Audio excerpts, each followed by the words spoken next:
আপনার সন্তানের কি মাঙ্গলিক দোষ রয়েছে? মাঙ্গলিক দোষ যদি থেকে থাকে তাহলে অবশ্যই এই ভিডিওটি দেখুন, এবং যদি আপনি জানতে চান মাঙ্গলিক দোষ কী জিনিস তাহলেও আপনি এই ভিডিওটি দেখুন। যদি জানতে না চান তাহলে অবশ্যই স্কিপ করে দিন। মাঙ্গলিক দোষ হলো মঙ্গল গ্রহের অশুভ অবস্থান অনুযায়ী মাঙ্গলিক দোষ নির্বাচন করা হয়। পুত্র বা কন্যা যেই হোক না কেন, যার মঙ্গল গ্রহের অবস্থান খারাপ রয়েছে, মানে কুষ্ঠি বা ঠেকুঞ্জিতে, তার মাঙ্গলিক রয়েছে।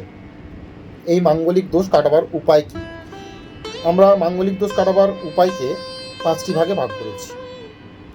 প্রথম ভাগ হলো হনুমানজির আরাধনা।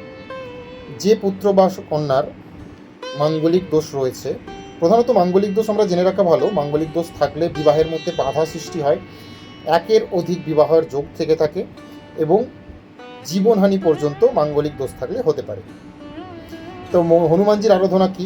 হনুমানজির আরাধনা মানে প্রতিদিন আপনাকে, মানে যার মাঙ্গলিক দোষ রয়েছে তাকে হনুমান চালিসা পাঠ করতে হবে, এবং মঙ্গলে অশুভ কাটাবার জন্য মঙ্গলবার আপনাকে নিরামিষ করতে হবে, মানে নিরামিষ খেতে হবে। দ্বিতীয় ভাগ আসি, লাল চন্দনের ব্যবহার।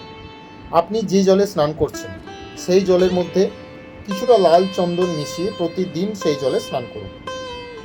এতে আপনার শরীর থেকে নেতিবাচক শক্তি দূর হয়ে যাবে এবং ধীরে ধীরে মঙ্গলের দশা শুভ জায়গায় অবস্থান করবে। এরপর হলো মঙ্গলবারের যে উপবাসের কথা বলেছিলাম, সেই মঙ্গলবারের উপবাসের কথাই 3 নম্বর পয়েন্ট। মঙ্গলবারের উপবাস বলতে এখানে অশুভ শক্তির বিনাশ করার জন্য এবং মঙ্গলের অবস্থান ফেরাবার জন্য মঙ্গলবারের উপবাস অতিরিক্ত বাঞ্ছনীয়। এছাড়াও এই মঙ্গলবার যদি আপনি মিষ্টি বা মিষ্টি জাতীয় খাবার দান করেন তাহলে শুভ বলে মানা হয়। এরপরে ধ্যান বা দান ধ্যান এক কথায়। চতুর্থ, আপনাকে লাল রঙের বস্ত্র, মসুরের ডাল, তামা বা রক্তের মতন লাল কোনো জিনিসপত্র, সেটা বস্ত্র হতে বা অন্যান্য জিনিসপত্র, আপনাকে দান ধ্যান করতে হবে কোনো গরিব বা দুস্থ ব্যক্তিকে। এই দান ধ্যান করলে মঙ্গলের দশা অনেকটা কমে যায়, মানে শুভ জায়গায় এসে স্থাপন করে। এরপর যেটি পঞ্চম বা শেষ ভাগ হলো, সেটি হলো শালগ্রাম বিবাহ বা কুম্ভ বিবাহ। এই শালগ্রাম বিবাহ বা কুম্ভ বিবাহ করলে মঙ্গলের দোষ খুব তাড়াতাড়ি কেটে যায়, এবং যদিও এটা খরচা সাপেক্ষ জিনিস, বাবা মায়েরা এটি করতে পারেন আপনার সন্তানের যদি এসব জিনিস থেকে থাকে।